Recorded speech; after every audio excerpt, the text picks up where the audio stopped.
Hi, Matt here. As September approaches, many of us are heading back to school and work. To help get you back in the groove and hone your communication skills, check out daily Back to Basic videos we'll be publishing each day in August. We have identified a weekly communication topic and will share a short, helpful video each day at 7 a.m. Pacific on our YouTube, Instagram, and TikTok channels. Please check out these practical, helpful videos and be sure to follow us to get your daily dose of Think Fast, Talk Smart. You can see a complete calendar at fastersmarter.io/basics. Meaning matters, especially in high-pressure negotiations or crisis situations. And we can all actively work to make sure our messages aren't lost in translation. My name is Matt Abrahams, and I teach strategic communication at Stanford Graduate School of Business. Welcome to Think Fast, Talk Smart, the podcast. As part of our 4-part mini-series on spontaneous speaking, we introduced you to a number of coaches whose jobs require successful, in-the-moment communication. So many of our listeners found value in our coaches' advice that we wanted to provide you with an opportunity to hear our complete interviews. So today, I'm excited for you to learn from Giampaolo Bianchi. Giampaolo is a simultaneous interpreter who does work for the United Nations and the World Health Organization. His main areas of focus are on international diplomacy and politics, human rights, global health, and foreign policy. Let's jump right in and learn from Giampaolo. Giampaolo, welcome. I look forward to our conversation. Thank you for having me. It's a pleasure. This episode is brought to you by Stanford University. At Think Fast, Talk Smart, we always try to bring you tools to help you succeed in business and in life. Like the ideas of Glenn Cremon on how to write more clearly and concisely. Stanford researchers are constantly working to improve the world around us.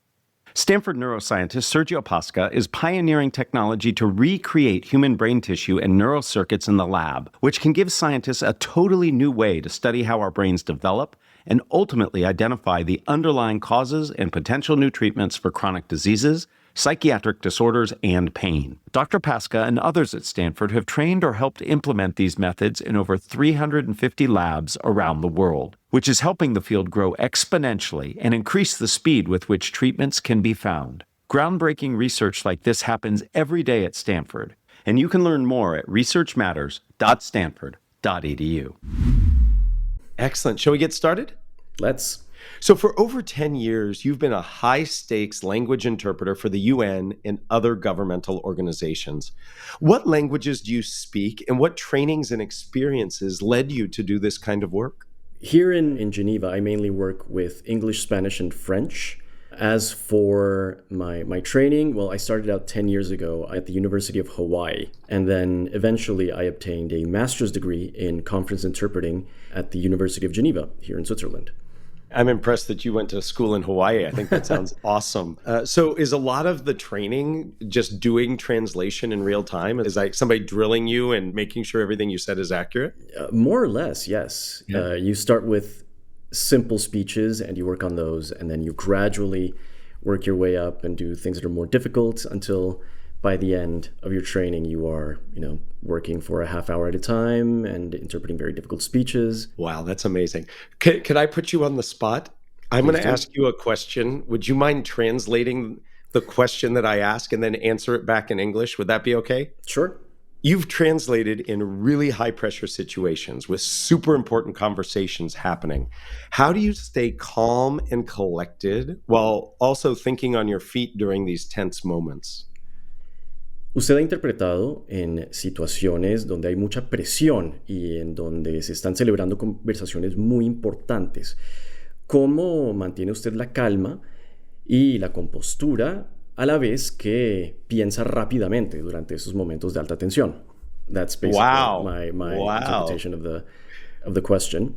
And as for the answer, well, there are a lot of sort of smaller actions that you can take to help you focus. For example, just your posture, the way that you hold yourself while you're working. You're sitting in the booth and you have both feet planted on the ground. You keep your back straight, try to anchor yourself to the ground, and that helps. Remembering to breathe is also very important. And on a mental level, zero in on the present moment. Just focus on what you're doing at that exact moment. Don't dwell on anything else. I want to just point out for our audience who can't see you, but I can. Two things happened. When I asked you to translate, you actually did go into that position naturally. Yeah. It's not that you were slouching or leaning, but all of a sudden I saw you become more formal. And I definitely saw you take a breath. I want to ask you a question that came from what you said in Spanish. You were clearly not just repeating my words, but you were inflecting those words to convey some of the same emotion that I was trying to convey. Talk to me about the role of conveying emotion. Sure. Well, in our profession, we often say that we don't translate words, we translate ideas. The idea is to try and embody the person that you're interpreting. You try and sort of get into their head, figure out what it is that they're saying and why they're saying it. And yes, follow the tone or the inflection without exaggerating. You don't want to become a caricature of the person that's speaking originally. You're almost playing a role in a sense. Oh, that's really interesting. That's fascinating and scary that you're trying to inhabit, what I'm trying to say, because I'm not even sure what I'm trying to say. How, I can imagine in these intense conversations, people go on for a long period of time. How are you remembering everything they're saying as they're saying it? Is there some way you do that? Well, it depends on the mode of interpreting. There is simultaneous interpreting and consecutive interpreting.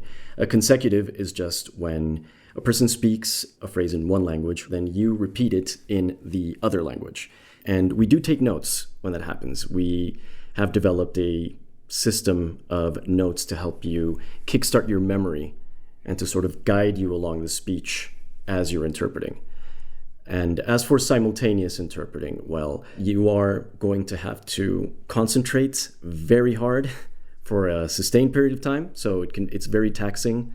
Would you mind sharing like one thing you do to try to maximize your cognitive bandwidth? I know that when I'm really trying to concentrate and remember a question somebody asks or something, I might look down and away because looking at people's faces gets distracting to me. Sometimes I do something similar. Sometimes when I really need to concentrate, I'll close my eyes and put my head in my hands and try and focus that way. Sometimes, on the other hand, I do actually have to look at the person. Sure. Because there are lots of nonverbal cues that can help me, Yeah. Body language and Yeah. so on. But I would say like the number one thing that I do to avoid cognitive overload is just preparation. Okay, so tell me about that. And what's that preparation look like? When a conference interpreter works at a meeting, they have to know almost everything about the meeting before it even begins. So if I'm interpreting a conference, I will look up the organization that I'm working in, figuring out who's the director general, who's the deputy director general, what's the structure of the organization, what do they do, why do they do it, and then I'll look up the specific meeting. Why are they meeting? What are they there to discuss? What do you think is going to be said at the meeting? Given the delegates that are there, sometimes you might even go so far as to look up the delegates online and see if there are already recorded speeches of them so that you can listen to them and sort of prepare by getting used to their accent. You can also look up the jargon that's used in the organization. Are there any important acronyms or any technical terms that you really need to know? Because if you prepare that information beforehand, and if you really study it and learn it by heart, you can almost automate the process of thinking about those things so that you can then dedicate your mental resources to something else. Because if you spend, every second that you spend thinking about, what does that acronym mean, is a second that you're not spending on understanding what is being said and interpreting it. That's phenomenal. So it is in that in-depth preparation that you are freeing up your cognitive bandwidth in the moment. One of the things that you mentioned that I think is so important is many of us are in interactions with people who don't necessarily speak the language we speak as their native tongue, so they have accents. And I love this notion of actually trying to see if you can hear the person speaking prior to ever being in the moment with them, so you can train your brain to be prepared for what they're saying. That's really important. I really appreciate you sharing. I'd like to go to the moment before you start, because I can imagine there's some anxiety, some excitement. What do you do to prepare yourself that helps you get ready to get started? Well, one of the things that every good interpreter does is they usually arrive at the venue at least half an hour before the beginning of the meeting. You want to be there as early as possible so that you can iron out any technical issues that might pop up, talk to the technicians and perhaps even the delegates, and try and get information from them that way. It sounds to me like it's almost a ritual, and that ritual might actually also help you calm down and get prepared. Yeah, it is kind of like that, yes. Yeah, it's interesting. So I've interviewed actors and actresses, and a lot of what you're describing sounds similar to what they do. I am sure you're human, that you have made mistakes or you've been less accurate than you intended. How do you recover in those moments? Well, the first thing that you have to do, if you're able to correct it immediately, then you can just correct it immediately. Above all, you just need to keep calm, sort of keep it in the back of your head and try and go back to it whenever you can. Excellent. Well, yeah, and I think that's true for any of us when we make a mistake. You have to make an in-the-moment choice. Can I correct it now, or do I have to come back to it later? Or maybe it's not significant enough to even matter. I'm curious, at the completion of a translation, do you ever talk to the people for whom you translated? Do they ever give you feedback? Do they ever say, hey, thank you, or that was helpful? Or is that something that's you just don't do, that's not allowed or expected? It's not something I do very often, to be honest. We interpreters tend to be more behind the scenes people. I know we go into the booth in the back of the room and then we do our job. Do you find it hard to turn off this way of communicating when you're just in everyday communication? You know, as somebody who teaches communication, I have had to learn over time to just turn off my brain and not be analyzing the things that I get paid to analyze, you know, the things I teach.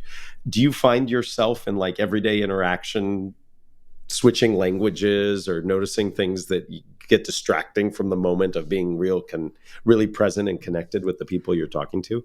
Yeah, it does happen a lot. I mean, I tend to use a lot of interpreter speak, even when I'm not interpreting. And sometimes I need to stop myself and say, you're not interpreting anything. You are just having a normal conversation. And it also happens that you'll be interpreting. Sometimes I'm interpreting for so long that I'll find myself interpreting everything else in my head. So, you know, I'll be watching a TV show and interpreting it in my head. Sure. Before we finish our conversation, a quick message from our sponsors. Their support helps us bring you our show. This is an ad for BetterHelp. As someone who is always trying to learn and improve, I know firsthand how hard it can be to figure out exactly what will work. In a world with information overload about mental health and wellness, it can be a struggle to know what's true and what actions we should take. I believe everyone should leverage the support of therapists and coaches to help figure out what's right for us. Using trusted resources and talking to live therapists can get you personalized recommendations and help you break through the noise.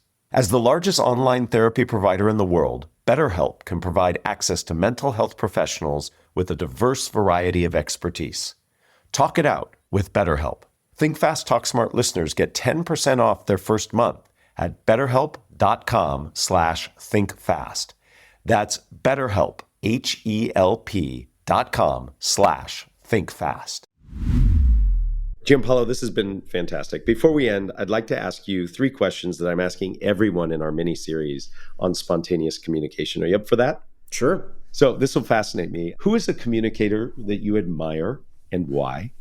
I really admire Carl Sagan because he is so good at taking very complex ideas and explaining them in a way that is very easy to understand. He's just an expert at teaching you very complex ideas and doing so in a way that is very natural and almost spontaneous. And I think that's very admirable. You're right. I mean, he was very good at doing that. And I'm not surprised that somebody who does what you do would admire somebody who, in a similar vein, translated very technical, scientific information for those of us who are less technical and scientific. Question number 2. While those listening likely won't need to speak in the situations you do, what advice would you give for them to be better spontaneous speakers in the moment? Analyze what people are saying. What is the idea that they're trying to communicate, and how are they communicating it? Why are they using certain words and not others? Or why are they avoiding the use of certain words? And really try and analyze what people are saying and how and why. And that'll help you when you have to, do it yourself. Yes, so to be a really detailed observer of the communication, not just what's being said, but how and why and the language, to help yourself. But also, I think, as you shared, you get deeper understanding. Yes. Final question. I'd like you to give me some homework. What is one communication thing that I could do in my life that simulates something you do regularly? What advice would you give me so that I could do that thing well? Well, I guess this goes back to what we were saying earlier about preparation. The language that we speak is our primary tool when we're interpreting. And you should learn to use that tool as efficiently as possible. And one of the ways to do that is to practice different ways of saying things. For example, there's an exercise that interpreters do when they're preparing. They'll take a concept and they'll think of as many different ways of saying the same concept as they can. So, for example, how many different ways do you know of saying go up? Something can go up, but it can also grow, it can escalate, it can hike, it can balloon, it can skyrocket. And then the opposite, for things that are going down, they can descend, they can plummet, they can bottom out. And really practice those things over and over and over, and then try to use them in your everyday language instead of saying the same thing more than once. Just use a synonym. Well, thank you for elevating our game without lowering our abilities. That was really helpful, and I'm going to practice that. I think that's a wonderful tool. Well, Giampaolo, this has been incredibly educational. Thank you for sharing what you do on a daily basis and translating that so the rest of us can understand. I really appreciate your time. Thank you so much. Well, thank you. Muchas gracias. Et merci beaucoup. Thank you so much for joining us for another episode of Think Fast, Talk Smart, the podcast. To learn more from our spontaneous speaking coaches, listen to our 4-part miniseries, episodes 197, 198, 199, and 203. You can also go to fastersmarter.io/spontaneous. This episode was produced by Catherine Reed, Michael Riley, and me, Matt Abrahams. Our music is from Floyd Wonder. With thanks to Podium Podcast Company. Please find us on YouTube and wherever you get your podcasts. Be sure to subscribe and rate us. Also, follow us on LinkedIn and Instagram. And check out fastersmarter.io for deep dive videos, English language learning content, and our newsletter. Please consider our premium offering for extended Deep Thinks episodes, Ask Matt Anythings, and much more at fastersmarter.io/premium. I wanted to share with you that over the past few months, I've had the amazing opportunity of talking to listeners across the globe about the impact the podcast has had on them. I love learning how people are applying the principles and concepts that we cover on the podcast and the impact that it has had on their lives. It is truly inspiring. Speaking on behalf of all of us that bring you the show, we thank you for your support. We look forward to bringing you new episodes, new techniques, and deeper knowledge. And we ask for your support. It takes time and effort to put this show on the air. Please keep your ideas coming. And if you can, we'd love for you to join our premium. Thank you. And here's to another 200 episodes.